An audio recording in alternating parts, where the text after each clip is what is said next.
He has a son named Cody. No pets.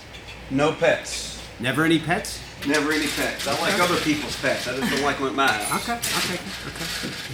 Hobbies and interests: attending craft beer festivals, running, writing my blog about how to make the world a better place. Burning desire is to be independently wealthy and leave the world a little better, something no one here knows about me. Now, you're not going to believe this, but Rick Lucas, I used to be cool. Okay. Where is that? This is in Iraq a long time ago. Everybody read this with me. Okay, you ready? You may be cool, but you're not Rick Lucas, wearing a turban, fingerless gloves, smoking a cigarette, packing a pistol full. What year do you think that was? That's in 1991. I'm sitting outside the battalion headquarters. We're talking about moving into Iraq. Okay. I love the sunglasses. I should have mentioned the sunglasses. Sunglasses look good.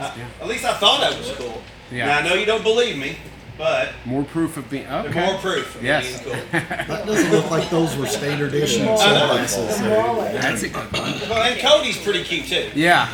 I'll score some points always. Rick's key to success is staying positive no matter the circumstances and consistently working hard. Ladies and gentlemen, Rick Lucas. I'm Rick Lucas, Louisville SEO Strategies. We do website design, internet marketing. A good referrals for me. The website design and website hosting is always a good thing because if I can get the hosting, I can do it for cheaper than almost anybody, and I'll charge a little less for website design. It's a long-term thing. And obviously what's really best, what I'm really looking for here is search engine optimization. Search engine optimization is as much an art as it is a science. It really is the key to that is helping a website come up for the key terms that your clients, new prospective clients are looking for. Okay? So someone is a roofer or is a personal injury attorney and somebody Googles for that, you want your website to pop up where they can be found and you can get that phone call, get an opportunity to get that. There's a lot, it's changing all the time, and I always tell people it's kind of like you maybe be able to do it for yourself, but you know, I have an accountant. Maybe I could probably do my own taxes, but really, should I do my own taxes? No. Probably not. Right. I need help. Right. We all need a little help doing things. So, and it's what I'm really good at is helping people with the internet marketing and some other social media. Is helping people. I've been doing this for going on 12 years now. I can tell people what doesn't work.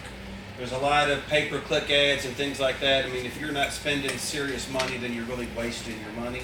And if you're spending $400 on pay-per-click ads, you might as well just burn that, you know, to your next bonfire. It's not going to do you any good. Okay. So social media marketing, we do a lot, quite a bit of that because social media and marketing is becoming almost as important as the search engine optimization. And of course, it depends on the business. I mean, it might not be good for some, but it is. Some businesses almost have to have it. And of course, internet marketing kind of encompasses all of these things. Internet marketing is anything that has to do email marketing, pay-per-click marketing, all the things involved. Okay, so there's a lot going on there, and I like to try to bring some value to this. So I wanted to give somebody a couple tips about maybe creating a blog. Now I know this might not work for everybody, but it could work for some of you. Cordell, maybe for example, starting your own blog.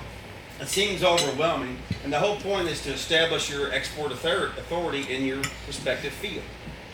Now, you don't have to, the key is they say, the experts say, you should write, a blog at least once a week. But that's almost impossible while we're all trying to work and take care of clients. But if you can just write enough to have some of that shareable material that's also shareable, and once it's written in there, it's going to always be there. So when you're trying to get started, you want to try to create a list of keywords relevant to your industry. Somebody looking for a wealth advisors near me, make your list of keywords and use a tool such as SpyFu or Ahrefs, okay? They can help you come up with some keywords that you might not have thought of, okay? And then you just pull a keyword off and write a blog kind of focused on that keyword. How to find, top 5 ways how to find a financial advisor. Whatever, it's just examples, okay? And all those things will work. Whenever you're ready to write a blog post, refer to your list and write that blog. Make sure that keyword is in the title and in the first 25 characters of the article. That's going to be what Google or the search engines kind of key on, okay, to help you rank. All right, create lists. People love lists. 10 ways to create a blog. You know, I might write an article on that just because it fits. You know, and always do all your due diligence. Do everything all at once. What I've tended to do when writing some of these blogs is I'll just write it and publish it, thinking I'll add an image later. I'll do the meta description later, and then all of a sudden I'll look back and I got 5, 6, or 8 articles that aren't really truly finished. Go ahead and spend the extra time finding a good image, getting the meta description, all those other details ready for it. So once it's published, it's just done. And there's quite a bit more to it than this. I mean, you know, depends on really what your field is, but, you know, 450 to 650 words. So it's not too much because people are lazy and their attention spans are short. You know, unless you have a really deep subject. If you're writing about particle physics, and it might have to have a few more words than that. But that's really it. Any questions? You said keep the keyword in the title and the first 20 words. Mm-hmm. Why? How to find a travel agency, and make that the title, and try to keep the keywords in the first 25 characters of the article, because that's going to be where Google finds the keywords. And then another thing is don't keyword stuff. I'm Charmel at travel agency. If you're looking for the best travel agent, you're going to call me. The travel agents from, you know, that Google will recognize that you're stuffing keywords. Only have it in there a couple of times.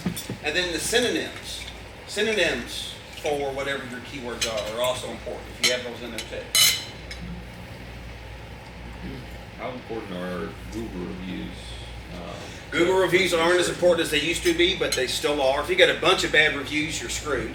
All right, but there's so many companies out there that just help people create almost like fake reviews.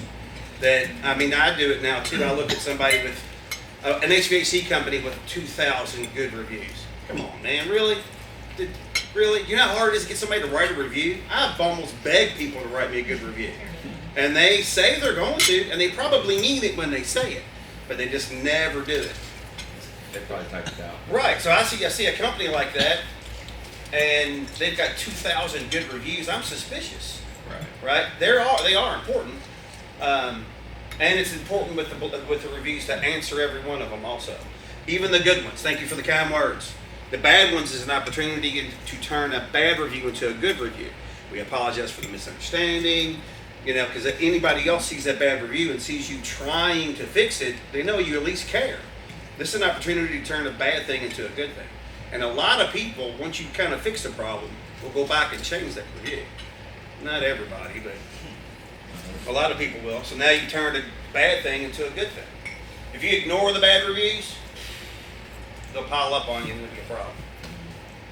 Mr. Dugan? You touched on it earlier. You kind of said that it's more of a art than a science. Mm-hmm. But I think it's interesting how you do work with people. Like you called me one day asking, kind of poking around about kind of like what I do. I think you were going to, looking into the possibility of possibly helping someone who does similar line of work to what I do. Mm-hmm. So I don't know if you ended up like doing business with them, but it's just interesting to me to see the process that goes into it to try to see if it's there. Is there even anything we can do here? Maybe we should exhaust something else. Well, it's always, I don't want to take someone's money. Like, for example, there's other SEO companies out there that'll say, oh, $500 a month, and they're just taking your money. I mean, that's not enough resources to get anything done, quite frankly. Especially for like a roofing company or personal injury attorneys. I mean, that is a very, very competitive field. I mean, $500 a month, you're not going to compete with Alex Wright, who's sponsoring, you know, U of L games. I mean, I can't compete with that for $500 a month. I'm wasting their money. I just tell people that right off jump.